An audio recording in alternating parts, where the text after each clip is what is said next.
L'Open d'Australie 2026 vient de se lancer officiellement cette nuit. Si tu ne veux rien manquer des temps forts du tournoi, n'hésite pas à t'abonner juste ici. Le retour célébré de Roger Federer, Marat Safin qui relance le débat éternel de la Week Era, Djokovic déterminé, la folie Jacquemot et la trace laissée par Koboli sur ce tournoi. C'est le programme explosif de ton tout premier digest de l'Open d'Australie 2026.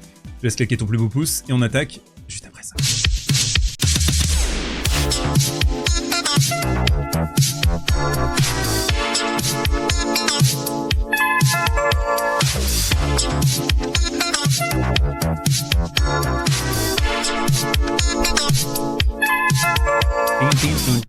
Allez, on attaque ce côté réseau avec Roger Federer qui était de retour en Australie 6 ans après sa dernière apparition. C'était en demi-finale contre Novak Djokovic et Roger qui a été célébré à la hauteur de la légende qu'il est, sextuple vainqueur à l'Open d'Australie. On a eu une très belle cérémonie, belle célébration, des feux d'artifice. Il a aussi joué un double très sympa avec André Agassi qui n'arrêtait pas de jacter face aux Australiens Lleyton Hewitt et Patrick Rafter. Très sympa de revoir du Pat Rafter sauvage.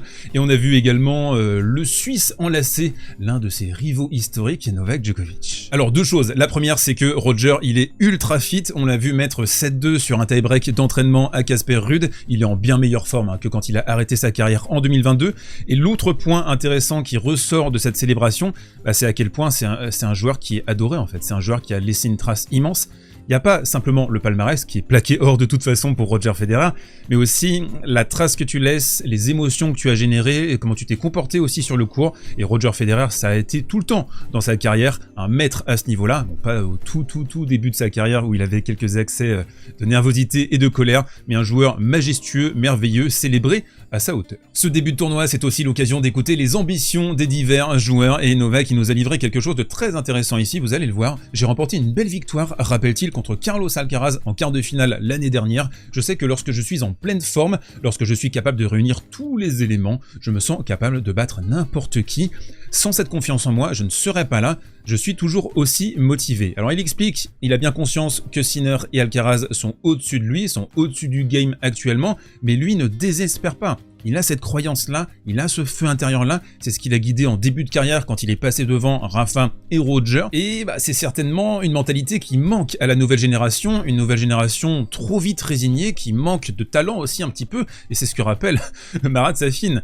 Novak joue toujours à un niveau exceptionnel, le problème vient de la nouvelle génération. Je ne veux évidemment pas minimiser le talent de Novak, il est le meilleur joueur de l'histoire du tennis, mais quand même, les gars, vous me le dites dans les commentaires si vous partagez cette opinion, mais moi je trouve que Novak, à l'orée de cette saison 2026, il devrait plus être considéré comme le troisième homme à bientôt 39 ans. Il y a quelque chose d'illogique, il y a aussi une critique à faire par rapport à cette nouvelle génération. On revient sur Roger qui s'est exprimé sur, justement, Yannick Sinner et sur Carlos Alcaraz. Il a expliqué qu'il se sentait plus proche de l'Espagnol, ça on n'en doutait pas un seul instant, et on lui a demandé, mais Roger, qu'est-ce que ça t'aurait fait de jouer Yannick Sinner? Et là, c'est une déclaration qui a fait exploser Internet. Les fans de Sinner l'ont très mal pris, alors que, vous allez le voir, la déclaration, elle est pas dingue. À Wimbledon, dit-il, quand Grigor jouait contre Yannick et qu'il menait 2-7-0 avant de se blesser, et que j'étais assis dans les tribunes, ça m'a permis d'imaginer facilement ce que ça aurait donné, car Grigor joue de façon très similaire à moi. Je crois que c'était l'une des premières fois que je me suis demandé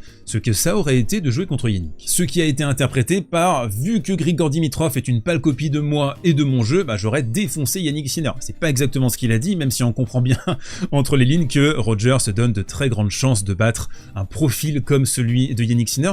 En tout cas, je trouve très bien que Federer soit plus transparent, plus honnête, donne plus vraiment ses convictions depuis 1 ou 2 ans. Là, on l'avait vu aussi au micro d'Andy Roddick qui parlait des conditions modernes de jeu et à quel point toutes les surfaces se ressemblent désormais. Allez, place à l'analyse des matchs de la nuit alors qu'on sort tout juste d'un Venus Williams Olga Danilovic. Venus Williams, 45 ans, qui menait 4-0. Service à suivre dans la 3e manche avant de se faire remontader. Mais on va plutôt s'intéresser pour commencer au Zverev Diallo et non. Non, le Z n'a pas changé, toujours ses coups droits de poussin asthmatique sous pression, on est sur une jambe, on la pivote, on part vers l'arrière, on se désengage complètement au moment de la frappe, et ça, ça fait un milieu du filet horrible. L'Allemand qui va perdre le tie-break de la première manche, qui va ici tenter un service volé sur 2e balle, alors j'ai envie de dire pourquoi pas, mais ça sent tellement le manque criant de confiance, le mec il veut plus du tout frapper le moindre coup droit à ce stade du match,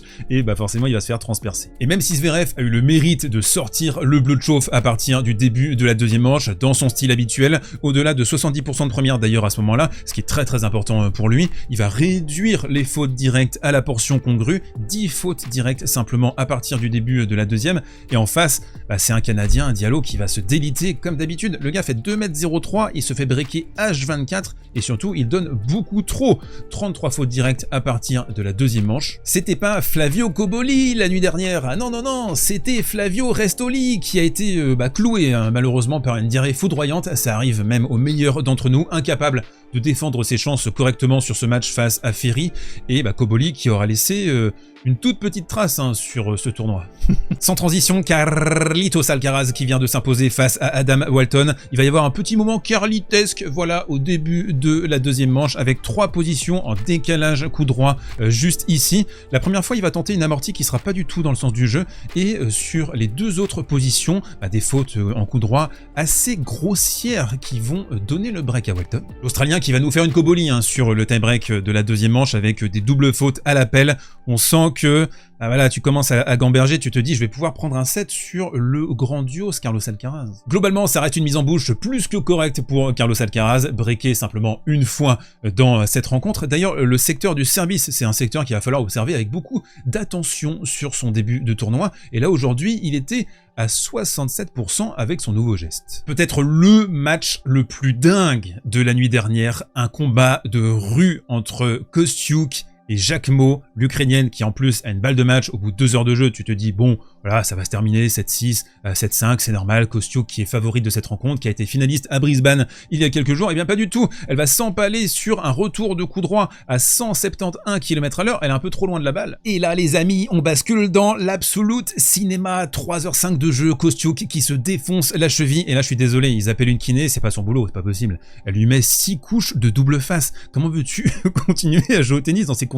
C'est pas possible. Regardez la tête de Kostiuk, elle y croit pas. Et alors que l'Ukrainienne va donner sur le début du super tie-break avec 5 fautes directes pour commencer tout ça, c'est Jacquemot sur la fin qui va faire preuve d'esprit d'initiative au bout de 3h30 de jeu, après s'être gélifié plusieurs fois les cheveux, je le mentionne parce que c'est très important, mais ce coup droit va faire toute la différence, et la Française va s'imposer contre toute attente. Et le dernier match qui a retenu mon attention, mes très chers Goth, c'est celui entre Zheng et Korda. On va jamais y arriver, bordel. Zheng, 174e mondial, sorti des qualifications, sorti aussi d'un parcours universitaire brillant.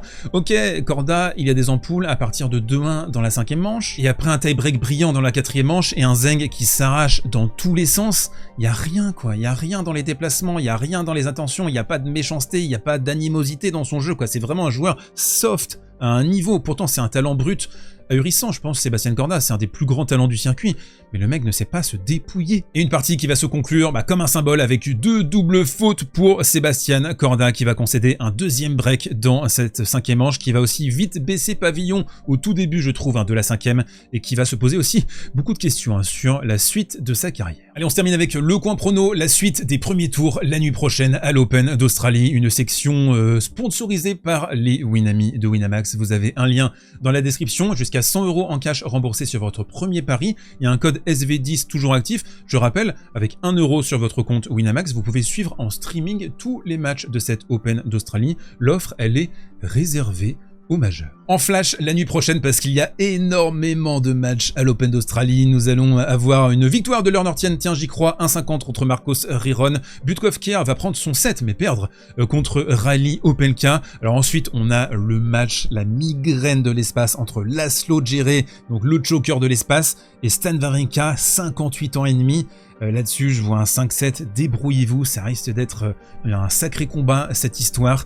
Kamil Majchrak à 1,50, j'aime bien contre Jacob Fernley, ça me semble être une cote pas mal. Et puis on va se terminer sur Valentin Vachereau à 1,47 contre Martin Damm Junior. À mon avis, ça passe. On se retrouve très vite, mes très chers cotes, pour de nouvelles aventures. D'ici là, portez-vous bien, prenez soin de vous et mangez du céleri.